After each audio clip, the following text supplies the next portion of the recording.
Hello दोस्तों, स्वागत है आपका इंजीनियर्स वाला में। और आज के इस इंपॉर्टेंट सेशन में हम बात करने वाले हैं कि आरआरबी जेईई सीबीटी 1 एग्जाम से रिलेटेड जो भी क्वेश्चंस ऑब्जेक्शनेबल हैं, जिसमें आप ऑब्जेक्शन रेज कर सकते हैं और शायद वहां से आपको एक एडवांटेज मिल सकता है, कुछ नंबर्स आपके करेक्ट हो सकते हैं। और ये भी हो सकता है कि अगर आप कट ऑफ के बहुत नजदीक हैं, शायद आप कट ऑफ से अगर पीछे रह रहे हैं और ये क्वेश्चन अगर एक्सेप्ट कर लिए आयोग ने, तो शायद आप कट ऑफ को क्रॉस भी कर सकते हैं। तो इसकी लास्ट डेट बिल्कुल पास में ही है, इसीलिए इसको बिल्कुल समय रहते आपको ऑब्जेक्शन के लिए अप्लाई कर देना है। मैं और मेरे साथ हैं लोकेश सर। लोकेश सर, तो आज की बिल्कुल सेशन में सर। हम क्या करने वाले हैं सर आज बेसिकली? हम लोग जानेंगे वो सारे के सारे क्वेश्चन जिनके ऊपर आप लोग ऑब्जेक्शन कर सकते हैं, और हो सकता है मे बी आयोग या तो कभी कभी क्या करता है कि इसमें मार्क्स एक्स्ट्रा ऐड कर देता है, मतलब सभी बच्चों को वो मार्क्स दे देगा उस क्वेश्चन के, या फिर कई बार आयोग ये करता है कि उनको कम करके ही काउंट करता है। तो दोनों चीजें हो सकती हैं। अब ये डिपेंड करता है कि रेलवे बोर्ड के ऊपर कि वो किस तरह से इसके ऊपर डिसीजन लेता है। बट फिलहाल आप लोग इसके लिए अपना ऑब्जेक्शन रेज कर सकते हैं। अगर आपकी शिफ्ट में ये पेपर में क्वेश्चन था तो आप लोग उनको ध्यान रखिएगा। एंड मैं सर और साथ ही साथ कुशल सर के भी क्वेश्चंस आपको इसी वीडियो में मिलेंगे। एंड लास्ट में हम लोग देखेंगे कि आखिर ऑब्जेक्शन रेज कैसे करना है, क्या क्या वो प्रोसेस है, वो भी हम आपको साथ साथ बताएंगे। फाइनली हम लोग देखते हैं आज के क्वेश्चन जो हमारे यहाँ पर देखने को मिलते हैं। तो सबसे पहला हम लोग क्वेश्चन देखते हैं। ये मैथ का एक क्वेश्चन था। If the radius of the hemisphere is increase by the 50%, then find the percentage of the increase.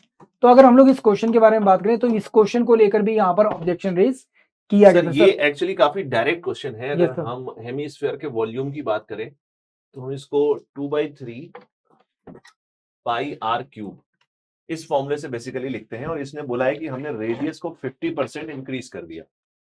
तो इसको अगर हम वॉल्यूम 1 मान लें, V1 मान लें, तो V2 हमारा क्या हो जाएगा? V2 हो जाएगा, सॉरी, 2/3 पाई और रेडियस हो जाएगा 1.5 आर क्यूब। तो अगर आप यहाँ पर V2 और V1 का कंपैरिजन करें तो V2 अपॉन V1 आपके पास क्या आ जाएगा? सिंपली 1.5 का क्यूब। अब इसको अगर आप कैलकुलेट करेंगे, आई थिंक ये समवेयर आता है, ये सर 3 पॉइंट समथिंग आएगा। समथिंग कुछ आएगा। Yes sir. हाँ, 3 पॉइंट समथिंग आ रहा था मेरे ख्याल। तो इसमें आपको क्या करना पड़ेगा, क्योंकि आपको निकालना है percentage increase in the volume, तो आपको क्या करना पड़ेगा? V2 minus V1 upon V1 multiplied by 100। तो अगर ऐसा कुछ आप करेंगे तो 3 पॉइंट समथिंग है, इसमें से -1 होगा तो ये आ जाएगा 2 पॉइंट समथिंग आएगा, और मल्टीप्लाइड बाई 100 करेंगे। तो एक्चुअली जो आंसर्स ऑप्शंस में दिए हुए हैं ना, इसमें कोई भी ऑप्शन ऐसा नहीं है जिसको आप सही टिक कर सही सकें। टिक कर सके। तो इसको आप ऑब्जेक्शन के लिए डाल सकते हैं। आई थिंक यहाँ पर आपको कुछ एडवांटेज मिल जाएगा। बाकी सर एक क्वेश्चन हमारे पास और भी आता है, which of the following statement is correct. ये एक तरह से देखा जाए स्कीम्स को लेकर जो क्वेश्चन आता है, स्कीम एंड प्रोजेक्ट को लेकर, उससे रिलेटेड क्वेश्चन है। करंट अफेयर का था, नारी शक्ति वंदन अभियान को लेकर था, जो कि 2023 में यहाँ पर बताया गया है। फिर बताया गया कि 33% रिजर्वेशन वुमेन्स के लिए दिया गया है। ठीक है, parliament, legislative assemblies and Delhi assembly. ठीक, साथ साथ यहाँ पे दिया गया नारी शक्ति वंदन अभियान will be enforce for 10 years only. तो सर इसका अगर राइट आंसर देखा जाए, यहाँ पे जो आयोग ने दिया है वो सेकंड और थर्ड ऑप्शन को दे रखा है, बट सही क्या हो सकता है इसमें सर?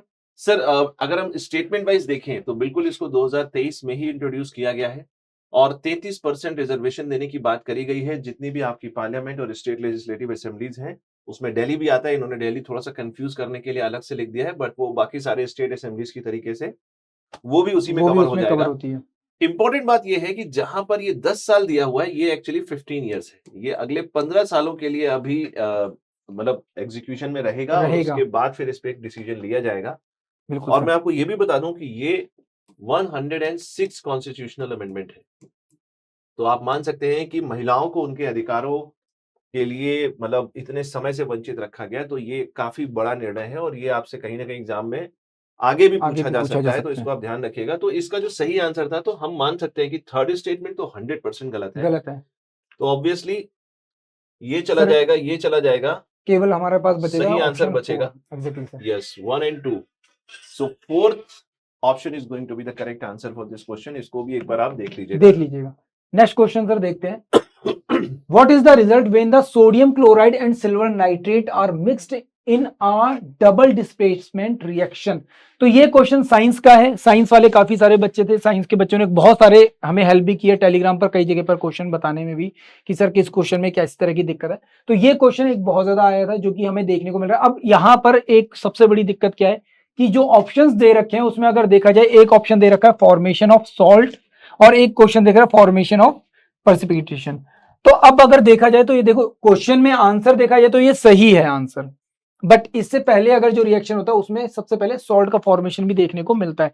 तो एक डाउटफुल कंडीशन है, दोनों ही ऑप्शन यहाँ पे सही देखने को मिलते हैं। एक्चुअली ठीक है, प्रेसिपिटेट भी बन रहा है बट साथ ही साथ सॉल्ट भी बन रहा है, सॉल्ट भी बन रहा है, बिल्कुल सर। तो हम पूरी तरीके से इसको निगेट नहीं कर सकते, हम इसको भी Exactly. सही कह सकते हैं। तो आप इसको थोड़ा सा देख लीजिएगा और इसको भी ऑब्जेक्शन के लिए के आप लिए डाल सकते हैं। बिल्कुल सर। नेक्स्ट क्वेश्चन देखते हैं, the dark blue colour in pH scale. भाई पीएच स्केल ये सबको पता है, बेसिक सा क्वेश्चन है। अब ये क्वेश्चन आयोग ने यहाँ पर बेसिक क्या दे रखा है, वीक बेसिक सॉल्यूशन। अब ये तो यार बच्चा बच्चा सबको पता होता है, ठीक है। आयोग ने एक बहुत बड़ी गलती की है जहां पर आपको एक बेनिफिट मिल सकता है।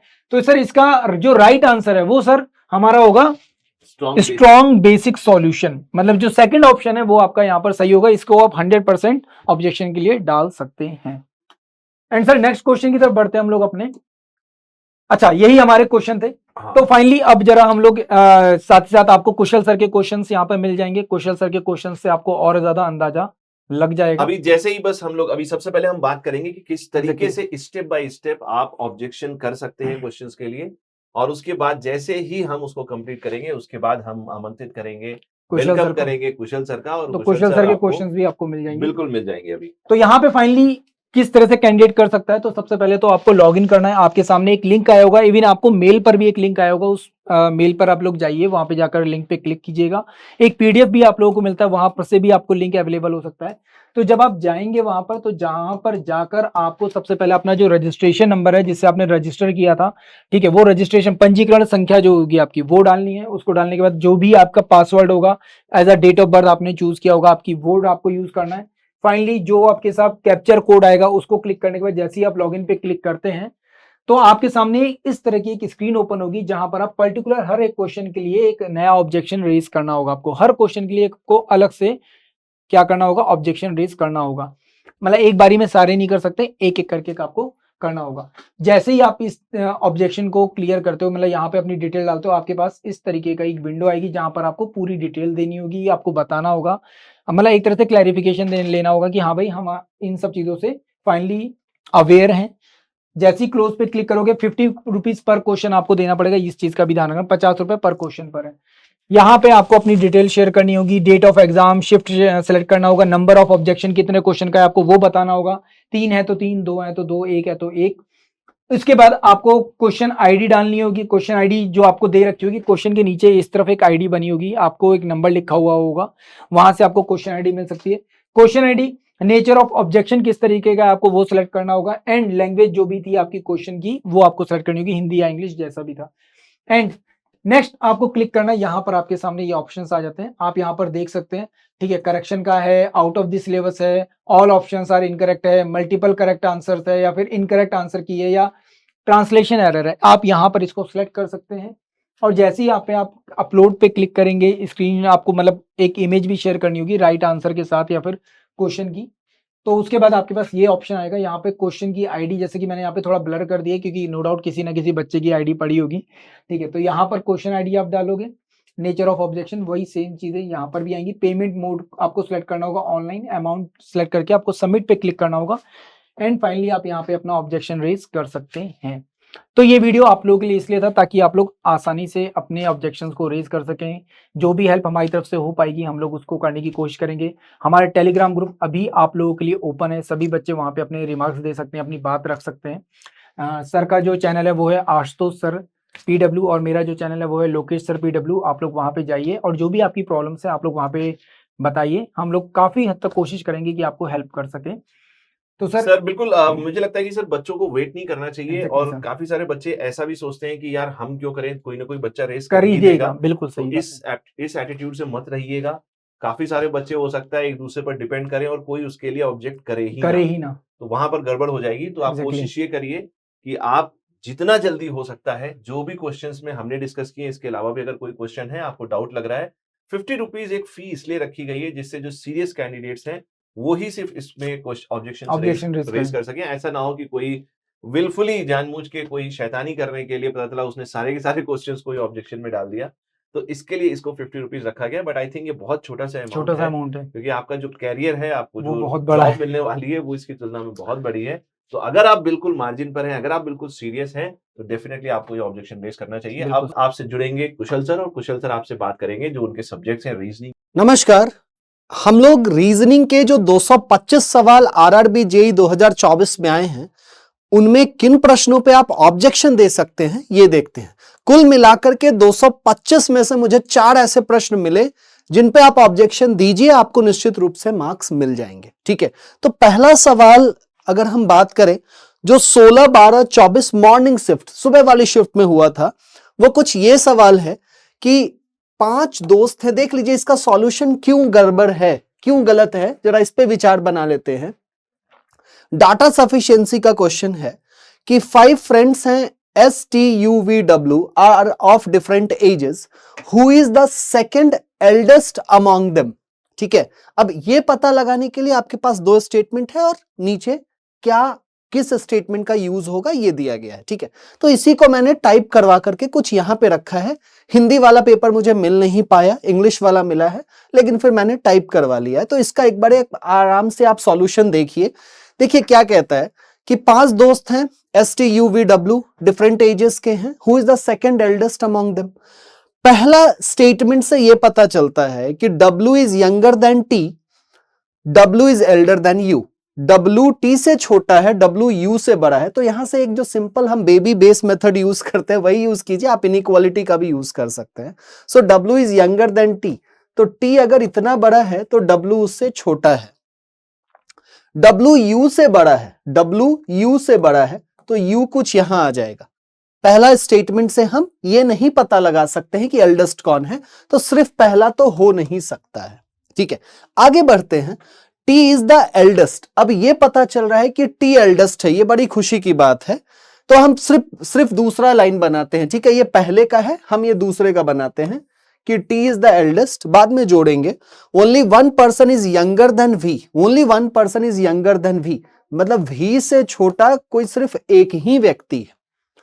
अब अगर इनको कंबाइन करना है तो एक सिंपल सी बात आप समझिए। देखिए दूसरे से भी तो आंसर नहीं आएगा, अब दोनों को कंबाइन करके देखते हैं। तो यहां पे T सबसे बड़ा है, ये ठीक है। अब यहां पे मन आ रहा है कि W और U रख दे, और यहां पे कौन आ जाएगा, S आ जाएगा। एक केस ये हो सकता है। दूसरा केस ये भी हो सकता है कि T सबसे बड़ा है, यहां पे कोई है, यहां पे कोई है, यहां भी है, और यहां पे कोई है। ठीक है, T सबसे बड़ा है।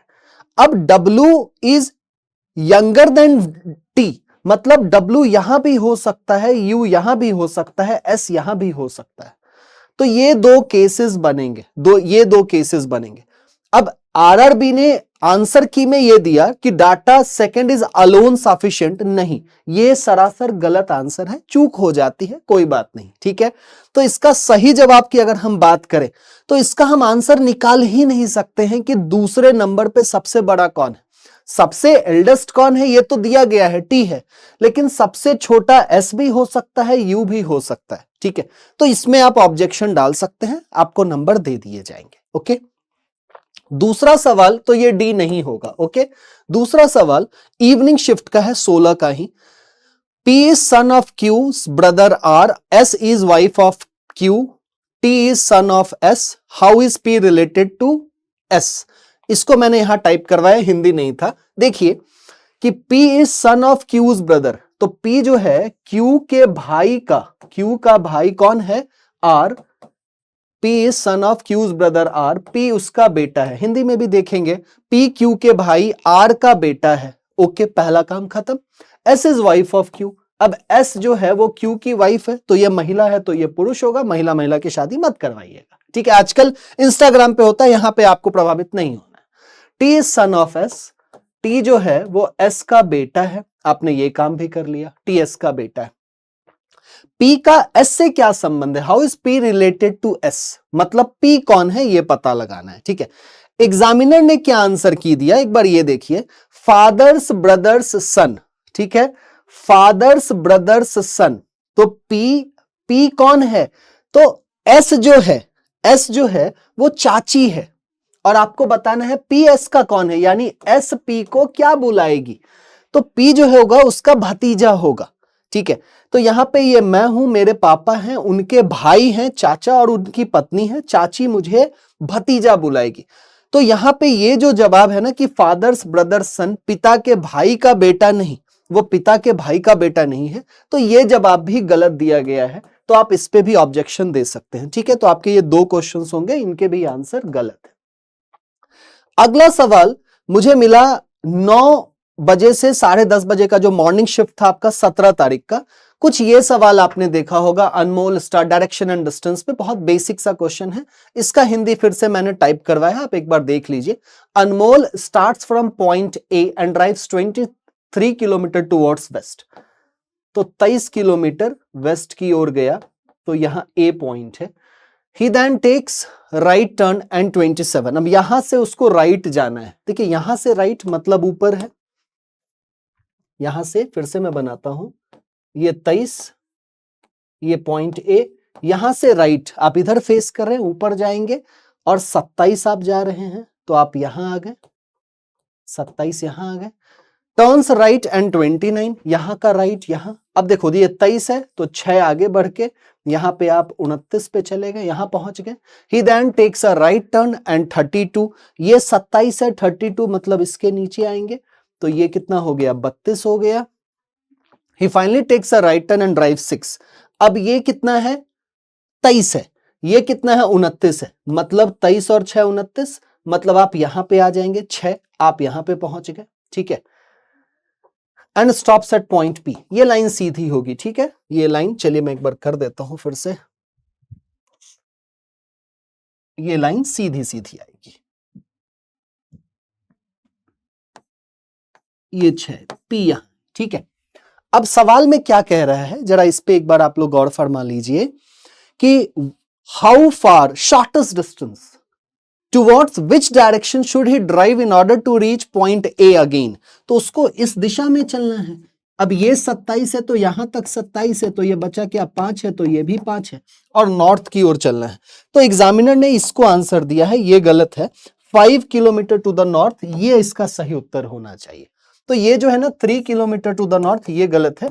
5 किलोमीटर टू द नॉर्थ सही उत्तर होना चाहिए। तो इसका सही जवाब क्या हो जाएगा, सी हो जाएगा। ओके, एक क्वेश्चन और था, 17 तारीख शाम वाली शिफ्ट 4:30 से 6:30 बजे वाली शिफ्ट जो थी, 4:30 से 6, इसमें यह क्वेश्चन था कि refer to the given number symbol series. ठीक है, कुछ इसको मैंने हिंदी इंग्लिश दोनों ही भाषा में करवा लिया है। देखिए क्या कहता है यहां पे कि counting to be done from left to right only. पहली बात यह है, हमें यह पता लगाना है ऐसे कितने प्रतीक हैं जिनमें से प्रत्येक के ठीक पहले एक विषम संख्या, मतलब हमें सिंबल चाहिए, प्रतीक चाहिए, हमें सिंबल चाहिए जिसके पहले ऑड होना चाहिए, विषम होना चाहिए, जिसके पहले ऑड विषम होना चाहिए, and not immediately followed by a even, और यहां पे इवन नहीं होना चाहिए, सम नहीं होना चाहिए। तो सिंबल के बाद सिंबल हो सकता है, ऑड हो सकता है, विषम हो सकता है। ठीक है, अब आइए इनको ढूंढते हैं। एग्जामिनर ने ए आंसर कहा है, मतलब 1 कहा है, ए मतलब 1 कहा है। ठीक है, लेकिन इसमें 3 है, कहां कहां है एक बार देखिए, सिंबल ढूंढिए। ये सिंबल है लेकिन ये हो नहीं सकता, ये सिंबल है लेकिन यहां इवन है, ये भी नहीं हो सकता, ये सिंबल है, ये ऑड है, हो नहीं सकता, ये ठीक है, ये एक आपका ठीक है। सिंबल के पहले ऑड और बाद में इवन नहीं है तो सम है। ठीक है, फिर से ये सिंबल लेकिन यहां इवन है, ये है और दूसरा ये हो सकता है, सिंबल है उसके पीछे पहले विषम है और बाद में भी विषम है, चलेगा। ये इवन हो नहीं सकता, यहां पे भी नहीं हो सकता, और तीसरा एक आपका ये कॉम्बिनेशन बन रहा है। सो इसका सही जवाब क्या हो जाएगा, 3 हो जाएगा। तो आरआरबी से यहां पे भी एक छोटी सी चूक हो गई है, कोई नहीं, ये छोटी मोटी चूकें चलती रहती है, तो मुझे नहीं लगता है आपको बहुत ज्यादा समस्या आई होगी। ठीक है, तो इसका सही जवाब जो होना चाहिए वो क्या होना चाहिए, इसका सही जवाब डी होना चाहिए। तो 225 में से ये वो 4 प्रश्न थे, मैंने 225 के 225 सवाल देखे, ये वो मात्र 4 प्रश्न थे जिन पे आप ऑब्जेक्शन दे सकते हैं। और मुझे उम्मीद है आपको ऑब्जेक्शन लगाना आता है, आपको वेबसाइट पे जाना है। अगर उसको लेकर भी समस्या है, 28 तक ऑब्जेक्शन का डेट है, आप बता दीजिएगा, मैं उस पर भी एक वीडियो बना दूंगा। और भी कोई बात हो तो आप मुझे कमेंट सेक्शन में बता दीजिएगा, वीडियो के कमेंट सेक्शन में मैं ऑब्जेक्शन पे भी वीडियो बना दूंगा। So that would be all, take care, stay blessed, over and out.